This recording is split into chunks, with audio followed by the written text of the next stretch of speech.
ജീവിതം എല്ലാ പ്രതീക്ഷയും നഷ്ടപ്പെട്ട അവസ്ഥയിലാണോ നിങ്ങൾ? എങ്കിൽ ഈ വീഡിയോ നിങ്ങളുടെ ജീവിതത്തിൽ ഒരു ടേണിംഗ് പോയിന്റ് ആയിരിക്കും. ഇത് പാലിച്ച് ജീവിതം തിരുത്തി എഴുതിയവർ അവരുടെ അനുഭവങ്ങൾ ദയവായി കമൻറ്റ് ബോക്സിൽ രേഖപ്പെടുത്തൂ. മറ്റൊരാളുടെ ജീവിതത്തിൽ പ്രത്യാശയുടെ ഒരു നുറുങ്ങുവട്ടമെങ്കിലും തെളിയിക്കാൻ നിങ്ങളും ഒരു നിമിത്തമാകട്ടെ. അപ്പോൾ നമുക്ക് നേരെ ടോപ്പിക്കിലേക്ക് പോകാം. ലോകത്തിൽ ഇന്നുവരെയും വിജയിച്ച ആളുകളുടെ പൊതുവായ ഒരു ശീലം എന്താണെന്ന് നിങ്ങൾക്കറിയാമോ?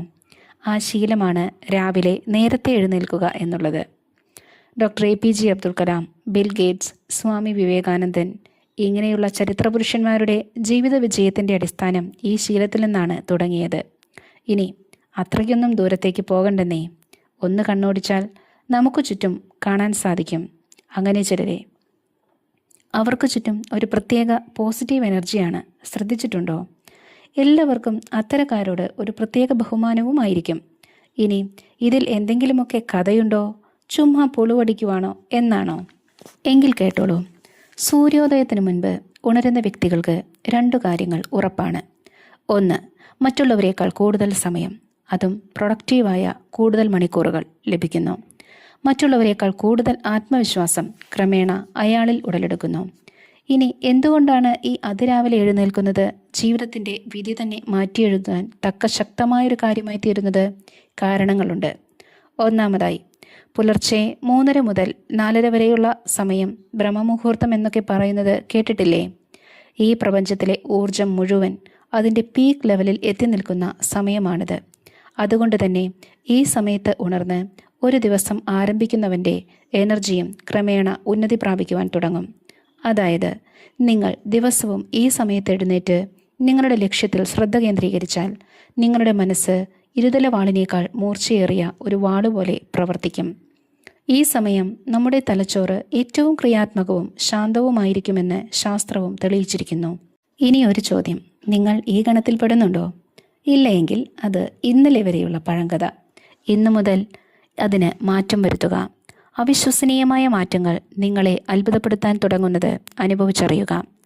അതിരാവിലെ ഉണരുന്നവൻ്റെ ജീവിതം നിയന്ത്രിക്കുന്നത് മറ്റൊരാളായിരിക്കില്ല, അതുറപ്പ്. അവൻ്റെ ജീവിതത്തിൻ്റെ പൂർണ്ണ അധികാരി അവൻ തന്നെയായിരിക്കും. മറ്റൊരാളുടെ ആജ്ഞാനുവർത്തിയായി അല്ലെങ്കിൽ അനുസരണയുള്ള ഒരു തൊഴിലാളി മാത്രമായി ജീവിച്ചു തീർക്കാനാണോ നിങ്ങളുടെ തീരുമാനം? എങ്കിൽ കേട്ടോളൂ.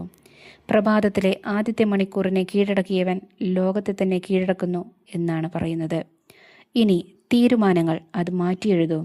പുലർക്കാലത്തിൽ ഉണർന്ന് നിങ്ങളുടെ ലക്ഷ്യത്തെ ഫോക്കസ് ചെയ്യും. അതിനുള്ള പ്രവർത്തനങ്ങൾ ആരംഭിക്കൂ. വൈകി ഉണർന്ന് ജീവിതത്തെ മുഴുവൻ കുഴിച്ചു മൂടുന്നവരുടെ ഗണത്തിൽ നിങ്ങൾ ഉൾപ്പെടാതിരിക്കട്ടെ. ദിവസവും 6 മണിക്ക് എഴുന്നേൽക്കുന്ന വ്യക്തിയാണെങ്കിൽ അത് 2 മണിക്കൂർ നേരത്തെ ആക്കിയാൽ 365 ദിവസത്തിൽ നിങ്ങൾ മറ്റുള്ളവരെക്കാൾ അധികമായി നിങ്ങൾക്ക് ലഭിക്കുന്നത് 730 മണിക്കൂറുകളാണ്. ഒന്ന് ഇമാജിൻ ചെയ്തു നോക്കൂ. ബോളിവുഡ് ആക്ട്രസ് പ്രിയങ്ക ചോപ്ര ഒരിക്കൽ തൻ്റെ ഒരു ഇൻ്റർവ്യൂവിൽ 4 മണിക്ക് എഴുന്നേൽക്കുന്നത് എത്രമാത്രം ഗുണം ചെയ്തുവെന്ന് പറയുന്നുണ്ട്. അക്കാലത്ത് ഒത്തിരി വൈറലായിരുന്ന ഒരു ഇൻ്റർവ്യൂ കൂടിയായിരുന്നു കേട്ടോ അത്. വെറും സാധാരണ പെൺകുട്ടിയിൽ നിന്ന് മിസ് ഇന്ത്യയായും മിസ് വേൾഡായും പിന്നെ ബോളിവുഡിലെ ഒഴിച്ചുകൂടാനാകാത്ത നിറസാന്നിധ്യമായും പ്രിയങ്ക ചോപ്ര വളർന്നതിൻ്റെ പിന്നിലെ പ്രധാന രഹസ്യം ഈ ശീലം തന്നെ. അവർ പറയുന്നത്, തനിക്ക് ആ ഒരു ദിവസത്തെ പൂർണ്ണമായും പ്ലാൻ ചെയ്യാൻ സാധിക്കുന്നു. പേഴ്സണൽ ടൈം ഒരുപാട് ലഭിക്കുന്നു. അത് അവരുടെ ഡിസിപ്ലിൻ വർദ്ധിപ്പിക്കാൻ ഒത്തിരി സഹായിച്ചു എന്നാണ് അവർ പറയുന്നത്.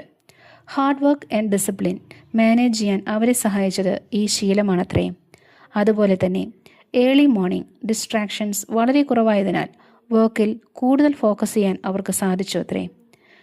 Dream big and work hard എന്നാണ് അവരുടെ ലൈഫ് പോളിസി കേട്ടോ. അവരുടെ ഒരു സക്സസ് മൈൻഡ് സെറ്റ് രൂപപ്പെടുത്തുന്നതിൽ 4 മണിക്ക് ഉണരുന്ന ശീലം അവരെ എത്രമാത്രം സഹായിച്ചുവെന്ന് മനസ്സിലായല്ലോ. ഇനി നമ്മുടെ ഏറ്റവും വലിയ പ്രശ്നം ആഗ്രഹമൊക്കെയുണ്ട്, പക്ഷേ ഇതെങ്ങനെ നടപ്പിലാക്കും എന്നതാണ്.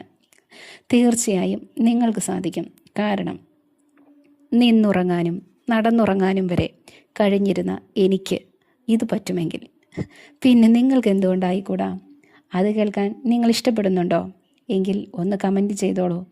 ഞാൻ നിങ്ങളെ ബോറടിപ്പിക്കുന്നുണ്ടോ എന്ന് എനിക്കറിയില്ലല്ലോ.